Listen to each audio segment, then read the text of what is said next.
It's like they're throwing a never-ending party with your favorite celebs, but does it actually make any sense economically? Buckle up, 'cause we're about to find out. So, picture this, oil-rich Gulf states are going gaga over sports stars, and it's not just any stars, we're talking about folks who've seen better days on the field. But hold up, these countries are no strangers to throwing cash around. We've all seen their fancy skyscrapers and bizarre desert-shaped islands.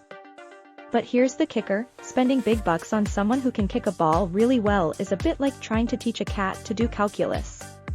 Sports, my friends, is a massive industry worldwide. I mean, it's so huge that the sporting industry in the good old USA alone churns out more economic moolah than all but the top 70 economies globally. But here's the twist, it's also just entertainment, and it's about as reliable as predicting the weather in the Sahara.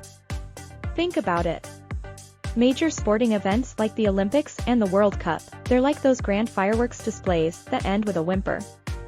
They don't necessarily bring in the big bucks for the countries hosting them. Take Qatar, for example, where the most recent World Cup went down. Controversies over workers' rights and local customs had folks raising eyebrows. Even countries that live and breathe sports, like England with its Premier League, can't always keep their teams in the green. And that's where the Gulf states come in. They're looking to diversify their economies, so they're not just dancing to the tune of oil price fluctuations every day. Not a bad idea, right? But here's the plot twist, they're throwing a boatload of money at sports leagues and players that, let's be honest, aren't exactly filling stadiums elsewhere. It's like they're playing a real-life game of Monopoly, but instead of buying Park Place, they're snagging sports stars. Realistically, wouldn't it be smarter to invest that dough in other industries that could replace oil and gas down the road? Or hey, why not toss it into a sovereign wealth fund, where it can make some low-risk investments and set the country up for a bright future? But hold your horses, there might be some method to this sports madness. These record-breaking contracts could actually help these countries transition into a post-oil era. It's like they're throwing a Hail Mary pass in the fourth quarter. Now, I'm no sports expert, but there's more to this story.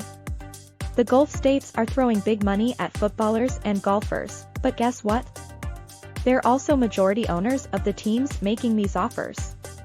It's like they're playing both sides of the game. But wait, there's more. These countries have their own sovereign wealth funds, kinda like those big piggy banks with trillions in them. These funds are supposed to help them diversify their economies, and they do that by investing in various projects. So, in a way, buying sports teams and stars is just another investment. It's like adding a sports section to your investment portfolio. But here's the juicy part. These sports teams might not be the cash cows you'd think. A lot of them are run at a loss by wealthy owners who simply want to own a piece of the sports action. So, in a sense, these Gulf states are diving into a game where the prize isn't necessarily a truckload of money. But hey, maybe there's a method to the madness. These sports teams could help attract tourists and international business. Imagine people flocking to Saudi Arabia for a football match and ending up spending their money on hotels, restaurants, and who knows what else. It's kinda like California during the gold rush, except instead of hunting for gold, businesses are hunting for those sweet state contracts. And these countries are creating a man-made gold rush for industries to set up shop. But there's a twist. These Gulf states aren't exactly hiding their flaws. Corruption, cronyism, and some questionable human rights records have made them the target of criticism. But they're banking on the fact that people are willing to put morals aside when there's big money on the table. And let's not forget the power of sports to bring people together. It's like a universal language that transcends borders. So, these countries are using sports as a way to show off, attract businesses, and maybe even face some healthy criticism from the world. Now, don't get me wrong, it's a bit of a gamble. The world is becoming more interconnected, and the Gulf states can't hide behind their oil forever.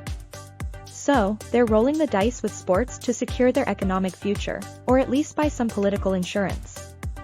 In the grand scheme of things, these sports deals might seem insane, but they're a valuable marketing tool that could keep these countries in the global economic game. So, whether they're just playing a massive game of FIFA Manager in real life or plotting a strategic economic move, only time will tell. And speaking of crazy economic stories, ever heard of the Dutch East India Company? It's like the OG of megacorporations. Check it out over on Epic Economics, it's a wild ride. Thanks for tuning in, folks. Catch you on the flip side.